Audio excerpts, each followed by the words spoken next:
as we wrap up this conference to serve this organization in Johannesburg, the economic heartbeat of our nation and continent is not a privilege we take lightly. It is a mandate for renewal, a call to action, and a sacred covenant between the African National Congress and the people we are tasked to serve in Johannesburg. To serve the ANC in Johannesburg is to stand at the crucible of modern South Africa, tasked with steering a city and a region of profound contrasts, immense potential, and deep historic scars. Leadership here carries a significance that extends far beyond locality. It is an act of navigating complexity, healing divisions, and unlocking the talent, energy of our continent's economic heartbeat. This conference sits at a time when the ANC is on a path, unfortunately, of decline from its electoral support and the historic support base. And the convener of deployees alluded to this earlier in her input. For nearly 3 decades, the African National Congress stood as a symbol of liberation, unity, and hope. It commanded a dominant majority, which was a reflection of the trust bestowed upon it by a proud people who had overcome racism, segregation, and oppression to attain freedom. Today, the political landscape is different, comrades. It is no longer defined by a single towering pillar of power, but by a fragile mosaic of coalition governments. The reason for this decline is written in the daily experiences of millions of our people, the scourge of unemployment, economic stagnation, failure of service delivery, where there are water shortages, electricity disruptions, and crumbling infrastructures remain a reality, alongside the corrosive shadow of corruption and internal factionalism. All this has severely damaged our party's image. Its moral authority and its ability to govern effectively has been brought into question. The voter is no longer patient and has become a vocal critic of our track record and ability to resolve basic service delivery challenges. The ballot, which was once an affirmation of the ANC's program, has become a tool of accountability to punish the ANC. The direct consequences of this decline is in the era of local coalition governments that no single party holds a majority. Our program for progressive change and transformation is under threat. What follows from here is policy paralysis as the decision-making process on budgets, housing, formalization of informal settlements, and other critical service delivery areas is protracted for political considerations in order to balance these coalitions. This is a great threat to our democratic gains and the national democratic revolution. And this has dealt the ANC a serious blow where we find ourselves having to defend our democratic gains and the very policies and foundations that have given people dignity through housing, quality education, water, as well as basic services. The ANC therefore stands at crossroads where renewal is not just the election of new leadership, but the renewal to the commitment to better the lives of South Africans and not betray the founding principle of this very ANC that we serve. I'm especially conscious of the significance of this moment, comrades. All the speakers that spoke bring this reality alive. I'm conscious of this moment because as a woman stepping into this role, I stand on the shoulders of giants, the many women who have led, championed, and dedicated their lives to the ANC and the pursuit of the national democratic revolution. To be a woman of firsts is to walk a path where the ground is not yet solid and to step into the space where the air is thin.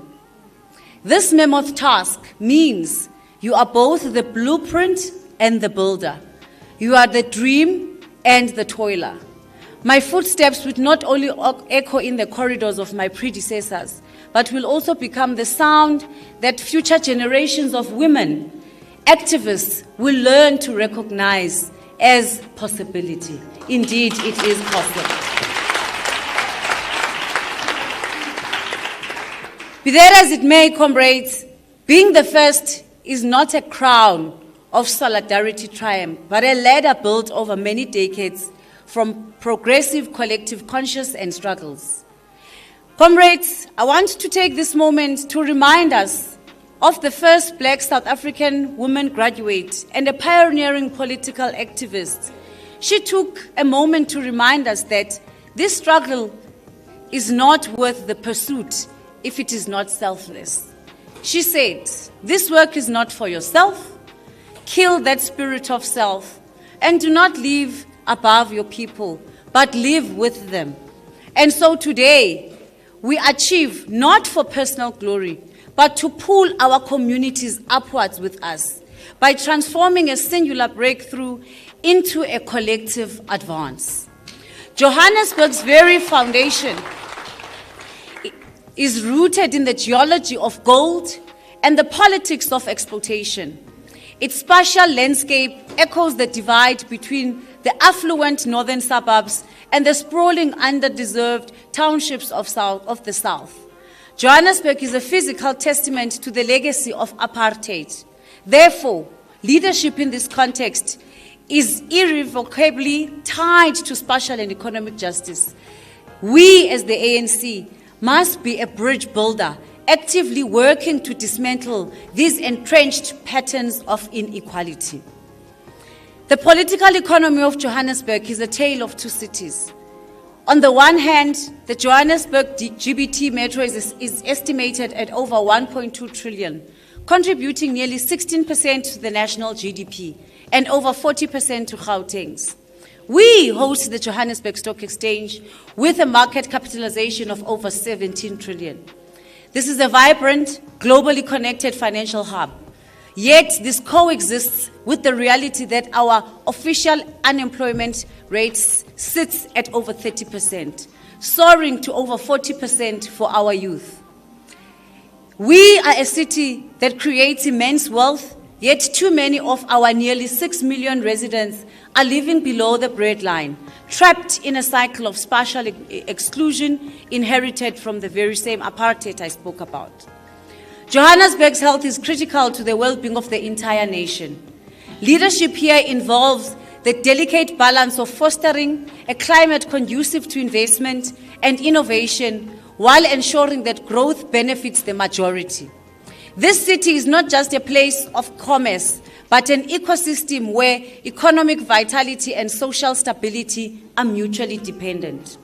We must, as the ANC, lead the charge to foster an economy that is both globally competitive and locally inclusive. This means a dedicated focus on supporting our SMMEs, which account for over 50% of employment in the city. In all this, we need to put Johannesburg and its residents first by mandating that a significant portion of the city's 60 billion supply chain is directed to local registered businesses. Concurrently, we need to work with large corporates on a social compact for investment where the success is directly linked to the skills development, infrastructure upgrade, and the rejuvenation of our townships and informal settlements. To achieve this, our public policy must be bold, innovative, as already indicated in our resolutions, and we must be relentlessly focused on delivery.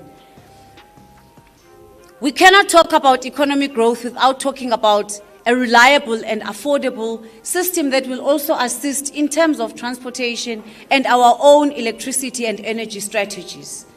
None of this is possible without a radical overhaul of the municipal and infrastructure, finance. And comrades, while our focus is local, our vision is global.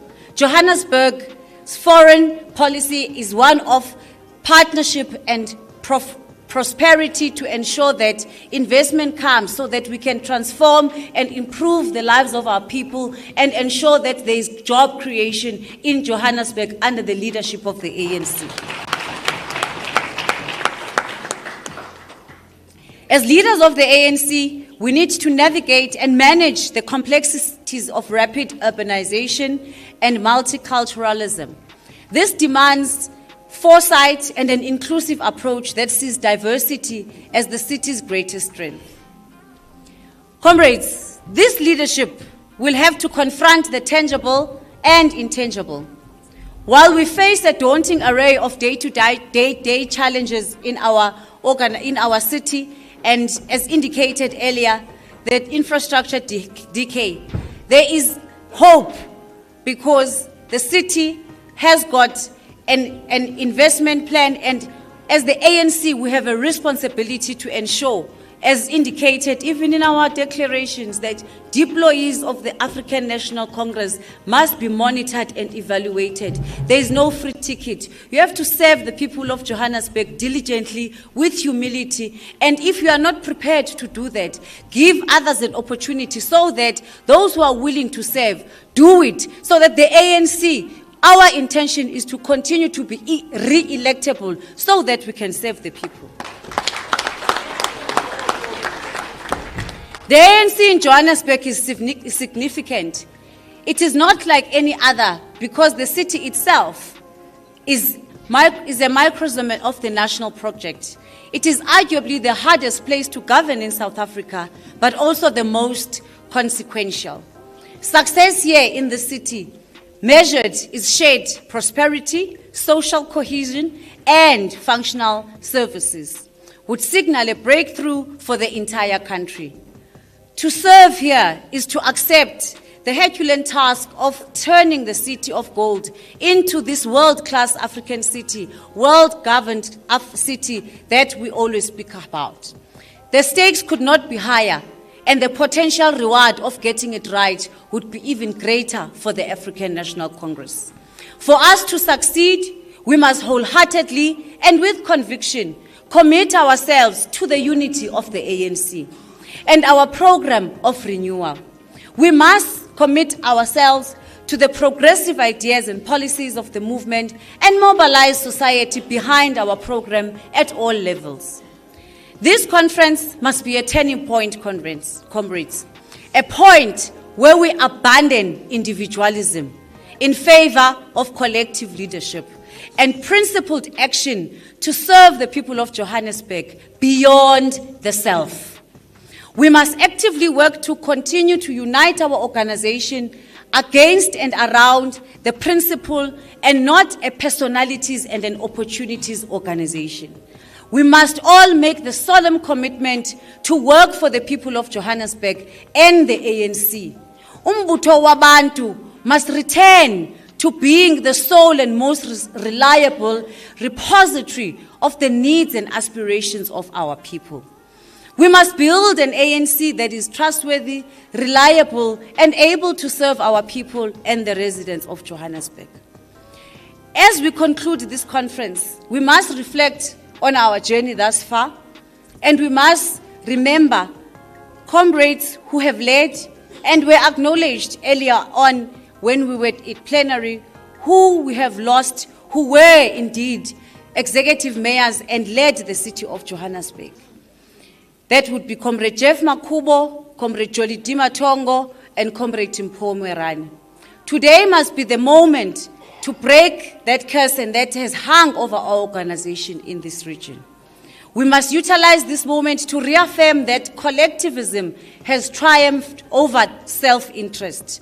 Today must be the commencement of a journey towards selflessness and an unwavering commitment to serving the people of Johannesburg. We must rebuild dignity and respect for our organization. We must champion non-racialism and non-sexism to reclaim the space and affirm the ANC as the true leader of society. Unity must be our common purpose. Unity of the ANC must be sacrosanct and must be our mission across the region. We must unite to conquer, and conquer we must align and marry unity to discipline. A disciplined force is what we need to achieve total liberation and effective service to our people and the residents of Johannesburg. Comrades, amahlati aphelile. Conferences come and go. The ANC needs all of us united, working together.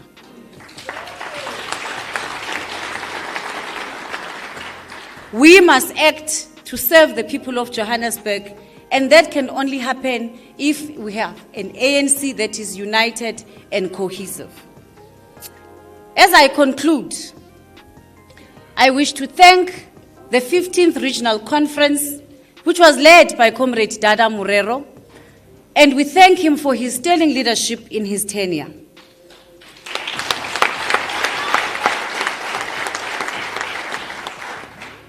In conclusion, I wish to borrow from Mam Lilian Ngoyi, the first woman who was elected to the ANC National Executive Committee, and an anti-apartheid activist whose spirit speaks to the courage required. She said, "I am a woman of action.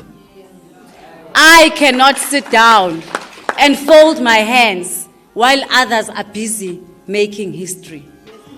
To be a woman of firsts is to embody this action, to refuse to wait for permission, to reject the folding of hands.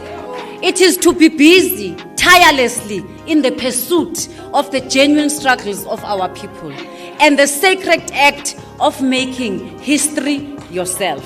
I thank you.